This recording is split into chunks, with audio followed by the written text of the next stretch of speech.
Has there been any outreach from the Kurani campaign or an endorsement of any kind? For those who don't know, Shrina Kurani was in the primary. Has there been any outreach from her campaign? Yes, and by the way, I mean, credit to Shrina Kurani. I think she ran a great campaign. We should totally give round of applause. Democratic turnout, and this is, Democratic turnout in this congressional district, we came within 2,000 votes combined of Calvert, and that is thanks to candidates who ran, and Brandon Mosely too, another great candidate in this race.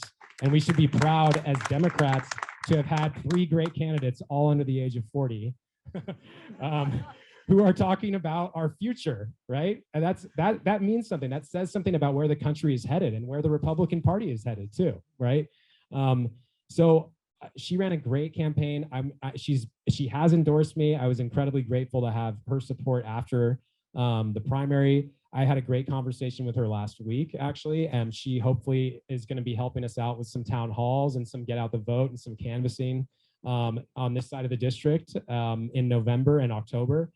And I am a huge fan of her views on climate and her knowledge and her background on climate, because she talked about it in a way that was incredibly meaningful given her background, right? And her experience in the climate space. And she's got some incredible ideas for how to prevent our planet from being destroyed by climate. And so I've been really honored to have some conversations with her about how we do that, right? And she and I both agree, for example, that we've got to get some more clean tech incentives for businesses, because if you look at places like the Salton Sea on the other side of the district, which is just out in the Imperial Valley, just outside of where the 41st ends, one of the largest lithium ion deposits in the United States, and the potential to fuel massive economic growth in our congressional district, and also to revolutionize the way that our economy